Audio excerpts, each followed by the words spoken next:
Your need to be liked is the leash around your own neck. You spend your life begging for scraps of validation from people who wouldn't hesitate to step over you to get what they want. You call it being a team player. You call it building relationships. You call it paying your dues. But what it really is a desperate, pathetic plea to be seen, to be valued, to be chosen. And it is the single greatest weakness a man can possess. They didn't just pass you over for that promotion. That's the story you tell yourself to soften the blow. They didn't just overlook you. That would imply an accident, a simple mistake in the system. No, this was a deliberate, calculated execution of your ambition. They saw your incessant need for their approval, your willingness to stay late, to take the blame, to do the thankless work no one else would touch, and they didn't see a future leader. They saw a resource, a tool, a very useful, very reliable, and ultimately, a very disposable cog in their machine. You weren't overlooked. You were dissected, analyzed, and deemed unworthy of command. They used your desperation to build their own kingdoms, and when it came time to crown a new prince, they chose someone who projects power, not someone who gives it away for a pat on the head. Picture the moment in excruciating detail. The cold, sterile air of the conference room, so quiet you can hear the hum of the fluorescent lights above. The announcement is made. A name is spoken, but it is not yours. It's the name of the man who knows how to delegate his burdens onto your shoulders. The man who presents your ideas as his own with a confident smile. The man who understands the brutal calculus of the corporate world. Perception of power is power. And in that instant you feel a chasm open up beneath you, a cold dread that starts in your stomach and spreads through your veins, turning your blood to ice. But you clap. Of course you clap. The performance must go on. You force a smile that feels like broken glass in your mouth, and applaud the success of the man who just slit your professional throat. You are the good guy, after all. The good sport. You walk back to your desk, an automaton moving through a world that has suddenly lost all its color. The condescending pats on your back from your colleagues feel like shovels of dirt being thrown onto your coffin. Tough break, man. You'll get it next time. Empty platitudes from empty people. They are not consoling you. They are confirming your status. They are reinforcing the hierarchy. You are the reliable one, the one who does the work, not the one who reaps the rewards. The great Stoic philosopher Seneca warned of this very trap 2 millennia ago. He wrote, "As long as you live, keep learning how to live. But you have not been learning how to live, you have been learning how to serve. You have meticulously studied the moods of your superiors. You have memorized the preferences of your clients. You have become an expert in appeasing everyone around you, except for the one person who matters, yourself. You have spent years collecting the tools for a successful life, your skills, your dedication, your integrity, but you have handed them over to others to build their own monuments." Seneca saw the man addicted to the crowd's approval as the ultimate slave. He understood that seeking validation from the mob is like trying to build a house on quicksand. The very ground you stand on is determined by the fickle whims of others. Your self-worth becomes a hostage, held captive by the shifting opinions of people who, in the final analysis, are completely indifferent to your existence beyond what you can do for them.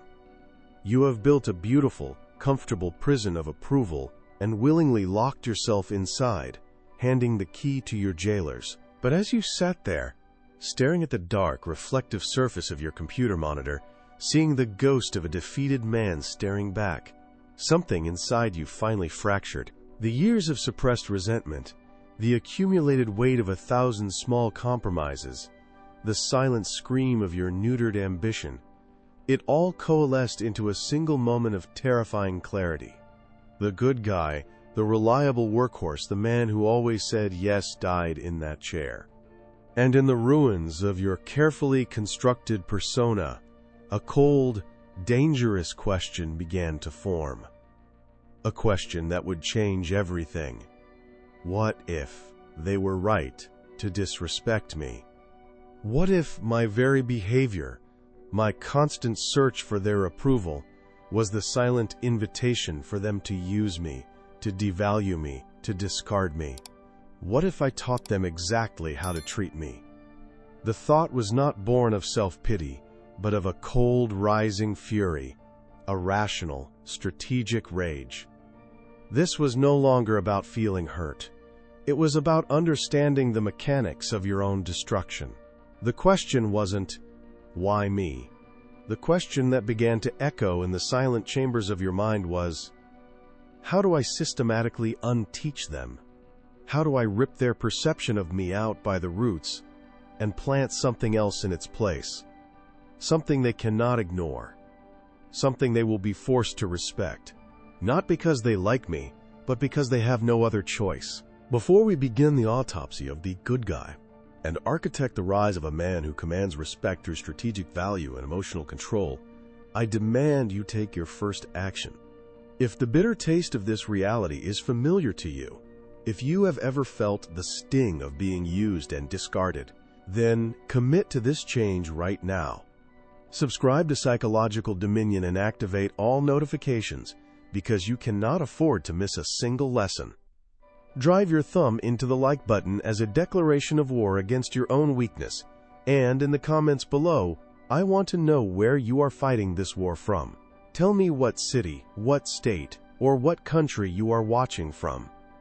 Let's see the global map of men who are drawing a line in the sand and refusing to be powerless ever again. Let's perform the autopsy. We need to dissect the corpse of the good guy to understand the pathology of his demise. This is not about blame. This is a cold, strategic analysis of your own downfall. You didn't just wake up one day to find yourself disrespected. It wasn't a sudden event. It was a slow-acting poison you willingly administered to yourself, one small dose at a time over years. The promotion you didn't get, the woman who lost attraction, the friends who take you for granted, these are not the disease. They are the symptoms. The disease is your pathological need for approval, a cancer that metastasized into every decision you made.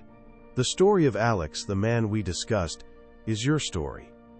His humiliation in that conference room was simply the final, public declaration of a death that had occurred long before, in private, in a series of 1,000 tiny surrenders. The first stage of your capitulation was emotional concession. It begins subtly. She's in a bad mood after a long day. The plan was to go to the gym, to work on your project, to do something for yourself. But her mood hangs heavy in the air, a silent form of atmospheric warfare. She doesn't have to say a word. You feel it, and your programming kicks in. The good guy, the provider, the fixer. You abandon your plans. You decide to stay in, watch what she wants to watch, and cater to her emotional state.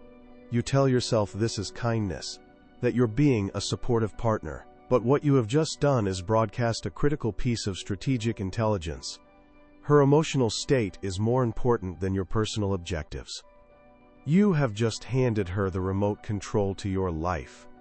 She tested you. You caved. She won. At work it was the same. Alex didn't see his willingness to stay late as a weakness. He saw it as dedication.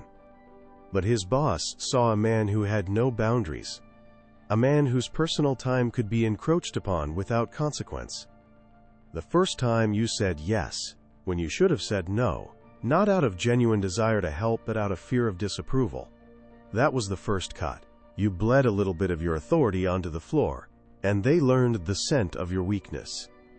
From emotional concession you descend into the second stage, loss of control. Having established that their emotional state dictates your actions, you are no longer the captain of your own ship. You are now a reactive entity, constantly scanning the horizon for the next emotional storm. You stop making firm plans. Everything becomes tentative. I'll go to the gym, unless she's had a bad day. I'll launch my business, but I need to make sure my boss is happy with me first. Your life is no longer your own. It is a series of reactions to the whims and moods of others. Alex thought he was being a team player, but he had simply become the team's shock absorber. Any extra work, any difficult client, any looming deadline, it all rolled downhill and came to rest on his desk. Because everyone in the office, from the intern to the CEO, understood on a primal level that Alex's need to be liked overrode his need for self-preservation.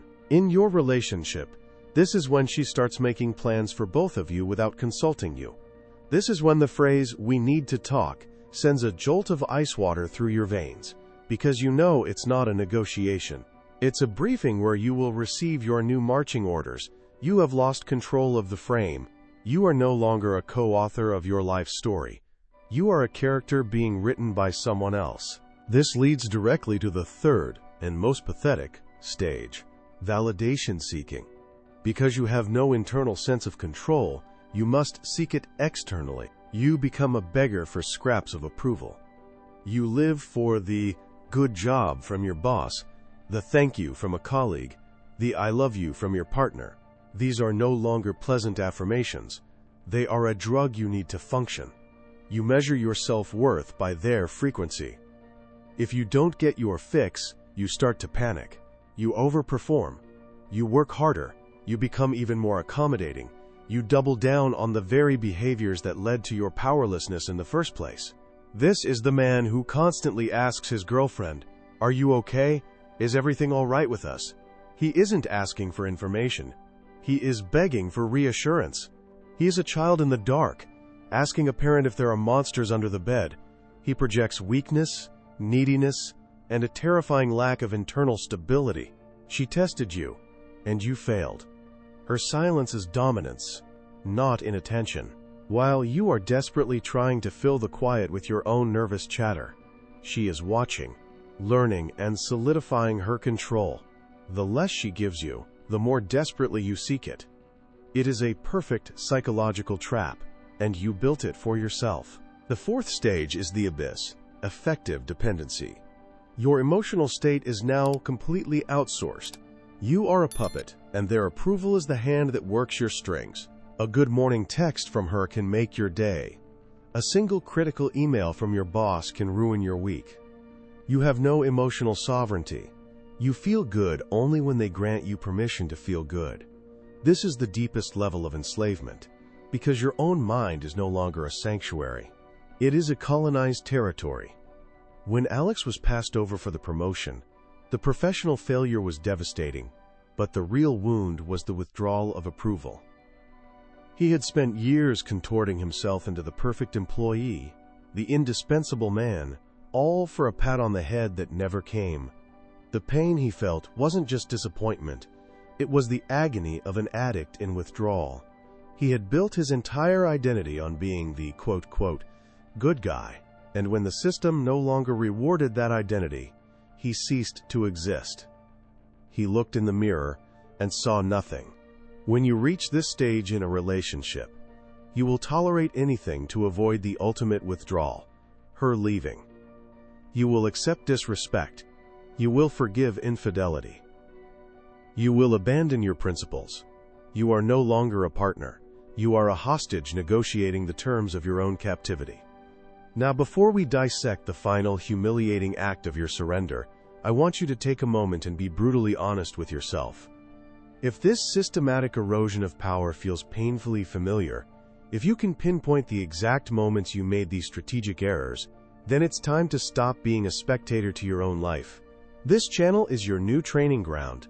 Subscribe to Psychological Dominion now and activate every single notification, because each video is a weapon you cannot afford to be without. Hit the like button as a symbolic gesture of putting a fist through the wall of your old, compliant self. And in the comments, I want you to answer this, and I want you to answer it without excuses. What was the one boundary you let someone cross that you knew, in your soul, you should have defended to the death? Acknowledge that strategic failure below, and let it be the last time you ever retreat. Perhaps you're thinking, this is too cynical. Relationships are about compromise. Teamwork is about sacrifice. You are deluding yourself with the comforting lies society feeds to domesticated men. Compromise is a negotiation between two powers. What you are doing is capitulation. A team leader makes strategic sacrifices for a defined objective. You are making personal sacrifices for emotional validation. You are not keeping the peace. You are simply delaying a conflict that will be 10 times more destructive when it finally erupts, because you will be fighting it from a position of absolute weakness. The fall is never visible. It doesn't happen in a loud argument. It happens in the silence. It happens in the split second of hesitation before you agree to something you know is wrong. It happens in the yes that you whisper out of fear when your entire being is screaming no. This brings us to the fifth and final stage of your decay, breaking the silence. This is the death rattle of your authority. After years of silent concessions and escalating compromises, you finally break. But you don't break in a show of strength. You break in a pathetic plea. You are the man who, after his girlfriend has been distant and disrespectful for months, finally asks with quavering vulnerability, "What's wrong? Don't you love me anymore?" You are the employee who, after being exploited for years, finally complains to human resources, not with a list of grievances and a clear demand, but with a narrative of victimhood. You are trying to use logic and appeals to fairness in a game that was won and lost on the battlefield of power and emotion long ago. When you finally speak up, you are not asserting yourself. You are revealing your final hand, and it is empty. The most catastrophic version of this is the apology. When she has tested you, pushed your boundaries, and created a conflict, and you are the one who apologizes just to end the tension, that is the moment you officially surrender. When you apologized, you signed your surrender. You accepted the blame for a conflict she likely initiated to test your resolve. You have communicated in the clearest possible terms that you are the weaker frame, that you will sacrifice your own integrity for her comfort, and she will never ever respect you for it. No one is coming to save you. Your belief that someone will eventually recognize your sacrifices and reward your goodness is a child's fantasy.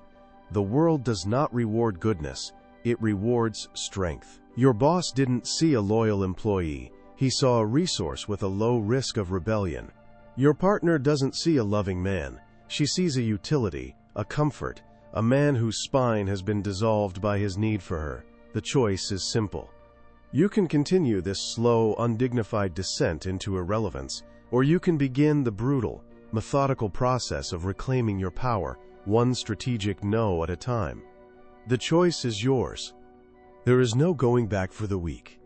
There is only the construction of the new. Let that sentence burn itself into the core of your operational system. The man you were, the one who clapped for his own executioner, is dead. Do not mourn him. Do not try to revive him. His methods failed. His philosophy was poison. To attempt to go back, to try and fix the old you, is to attempt to reinforce a structure that has already collapsed. You are not renovating a house. You are clearing the rubble and laying a new foundation on solid rock. This process is not emotional.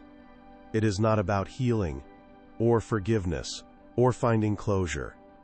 Those are the words of the weak, the vocabulary of therapy, designed to make you a more functional slave. This is a tactical reconstruction. It is an act of war waged against your own flawed programming, and through that, against the world that exploited it. The battlefield is your own mind, and the first command is this: cut the excess. You are a soldier preparing for a long campaign. You must travel light. This means a systematic and ruthless purge of every person, habit, and belief that drains your resources. That friend who only calls when he needs something. He is excess weight. Cut him. That habit of scrolling through social media, silently observing the lives of people you don't respect, it is a leak in your focus. Seal it. That belief that you owe anyone an immediate response to a text or an email, that is the leash around your neck. Take a knife and sever it. Your time, your energy, and your attention are your primary strategic assets. For years you have given them away for free. The free trial is over. The price is now impossibly high. The second command is the installation of a new operating system: silence. The old you was a fountain of validation, constantly spewing words of agreement, comfort, and explanation. You filled every silence because you were terrified of what it might contain, their disapproval. From this moment forward, you will weaponize silence. Silence is not the absence of communication. It is the most powerful form of it. When she sends you a provocative text designed to elicit an emotional reaction, your silence is the answer. It says, "Your emotional bait is no longer effective on me." When your boss sends a late-night email with an urgent request that is not part of your core duties, your silence until the next morning is the answer. It says, "My time is not your property. You must understand this on a cellular level. You do not owe anyone an explanation for your boundaries." Explaining is a plea for understanding. It is a subordinate's act. A man in a position of power does not explain his decisions. He simply makes them. The world adjusts accordingly. Your silence is a vacuum. It forces them to confront their own anxieties, their own need for your validation. They will push harder at first, like a child testing a new rule. They will be confused, then angry. Let them be. Their emotional state is no longer your responsibility. It is data for you to observe, nothing more. Be the absence that carries weight, not the presence that begs. This leads to the third protocol: minimal and unpredictable interaction. You cannot exist in a total vacuum, especially in a professional environment. But your re-engagement with the world must be on your terms, and your terms alone. Alex, in his transformation, did not become a hermit. He became a ghost. He was present, but he was no longer accessible. His interactions became brief, efficient, and entirely transactional. The small talk by the coffee machine died. The sympathetic ear for his colleagues' complaints was gone. When approached, his focus was absolute and directed only at the task at hand. He was a surgical instrument, not a comfort blanket. You must do the same. When you do interact, you must be unpredictable. The old you was a stable, reliable resource. The new you is a variable. Sometimes you will be intensely focused and engaged on a project. At other times, you will be detached, observant, and impossible to read. This unpredictability is a form of psychological dominance. People who cannot predict your behavior cannot manipulate it. They are forced to be constantly on guard, to treat every interaction with a level of caution and respect they never afforded you before. Do not reconquer their attention. Replace their certainty with a sharper silence and a more focused, impenetrable presence. All the energy you reclaim from this new discipline must be reinvested. This is not a vacation. It is a redeployment of assets into the 4 pillars of hierarchical dominance. First, the physical. Your body is not a vehicle for your brain. It is the physical manifestation of your will. The gym is no longer about health. It is your forge. Every rep, every drop of sweat is you building a suit of armor that communicates discipline and power before you ever speak a word. Second, the financial. Every dollar you earn and invest is a brick in the wall of your freedom. That side project you've been putting off? It is now your primary mission. It is your escape route from the plantation. Your goal is to build a level of financial sovereignty where the word no has no negative consequences for you. Third, the social. You will stop being a social consumer and become a social architect. Curate your circle with the same ruthlessness you would use to select members of a special forces team. Is this person an asset or a liability? Do they elevate your mission or drain your resources? If they are not a hell yes, they are a no. Fourth, and most critical, is the symbolic. This is the mastery of your craft. Alex stopped trying to be the most liked person in the office and focused on one thing, becoming the most lethally competent. He channeled all his energy into delivering such undeniable, high-caliber work that his value became objective, irrefutable fact. His output became his authority. You must become so good they can't ignore you, so valuable they can't afford to lose you, and so independent they know they can't own you. A man who wants to be loved will be discarded. A man who imposes his presence through sheer value will be feared. And fear is a much more stable foundation for respect than affection. The Roman emperor and Stoic philosopher Marcus Aurelius wrote in his private meditations, "You have power over your mind, not outside events. Realize this, and you will find strength." For years you have acted as if the reverse were true. You have tried to control outside events, the opinions, moods, and decisions of others, by sacrificing power over your own mind. You gave them your reactions. You gave them your peace. You gave them your focus. The reconstruction is the process of seizing that power back. It is the realization that the only territory you can ever truly control is the 6 inches of space between your ears. By mastering that domain, by installing discipline, silence, and strategic focus, you indirectly begin to exert immense influence over the external world. People do not respect the man who begs for their approval. They respect the man who has built a world so complete, so powerful within himself, that he is utterly indifferent to their approval. He doesn't need them to like him. He doesn't need their validation. And that self-sufficiency, that quiet, unshakable core of internal power, is the most intimidating and attractive force a man can possess. If this battle plan resonates with the war you are fighting in your own life, then you must arm yourself for the campaign ahead. This channel is your armory. Subscribe to Psychological Dominion immediately and activate every single notification, because each piece of content is a strategic briefing you cannot afford to miss. Drive the like button into the ground as a declaration that your days of passive consumption are over. And now, in the comments below, answer this one question with brutal honesty. What is the one skill, project, or physical goal you have been neglecting in order to please others that you will now declare as your primary non-negotiable mission? Name it, claim it. Let your public declaration be the first shot fired in the war for your own sovereignty. This is not a dream. This is not a hope. This is a plan. The cold, quiet satisfaction that comes from being respected not because you are liked, but because your value is undeniable, is waiting for you. It is a power you must build, not request, and the work begins now. And so, the day arrived, not with the crash of thunder, but with the sterile hum of the office air conditioner. There was no public announcement, no dramatic confrontation. Power shifts rarely do. They happen in quiet rooms, behind closed doors, in the hushed tones of desperation. The make-or-break project, the one that could save the quarter, was failing.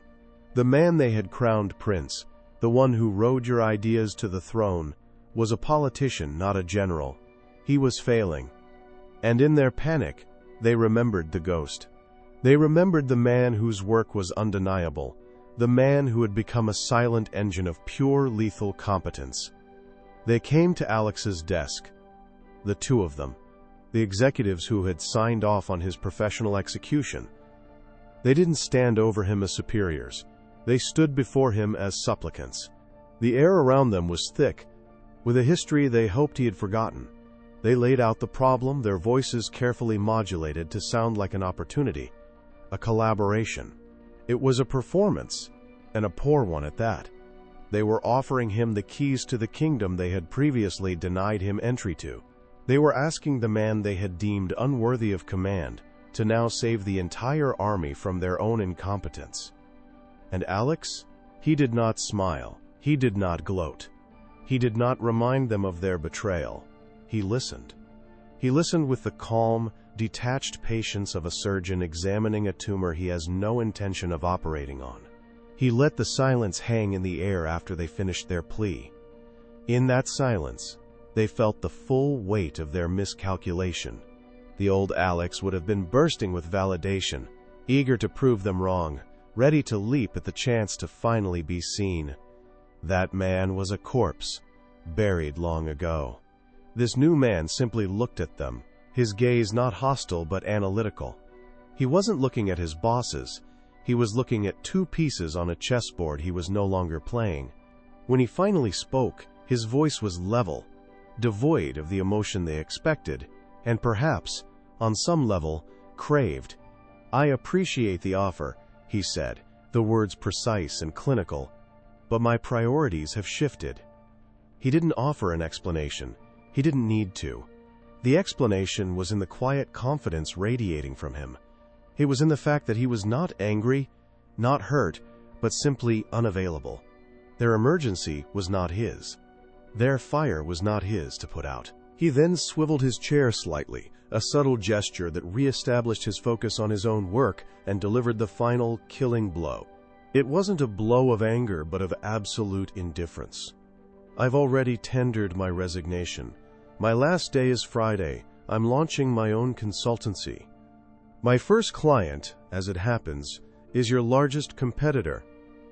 He said it with the same emotional tone one might use to describe the weather. It was a statement of fact, not a declaration of war. And in that moment, they understood. All of it. The silence, the detachment, the intense focus. He wasn't licking his wounds. He was forging a weapon. He wasn't waiting for their approval. He was building a kingdom where their approval was worthless currency. He had flipped the entire board over, not to win their game, but because he had left the room to build his own stadium. The look on their faces was not anger. It was a hollow, gaping realization of their strategic error. They had not just overlooked an employee, they had created a rival. They had taken a loyal soldier and, through their own arrogance, had manufactured their most dangerous enemy. He had not sought revenge. Revenge is an emotional act, a plea for the other person to acknowledge your pain. What Alex achieved was something far colder, far more absolute: irrelevance.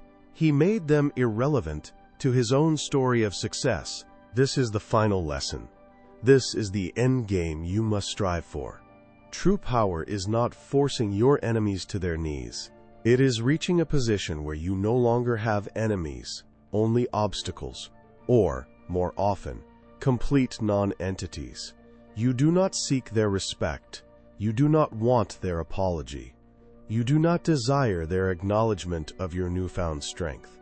To want any of those things is to admit they still hold power over you, that their opinion still matters. The ultimate victory is when their world can burn to the ground, and the only thing you feel is the warmth on your back as you walk away. Your silence was never a strategy to get them to notice you again. It was the sound of you packing your bags.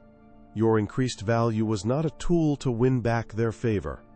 It was the fuel for your own escape rocket. You do not rebuild yourself to fit back into their broken hierarchy. You rebuild yourself to create your own. Respect is not given.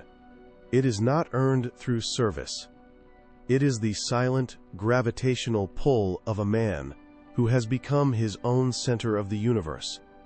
They will not respect you because they like you. They will respect you because they have no other choice, and even then, their respect will be meaningless to you. The war is over, not because you won, but because you refuse to fight on their terms.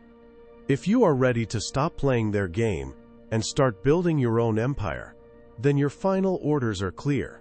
Subscribe to Psychological Dominion and activate all notifications, for this is no longer a channel, it is your new command center.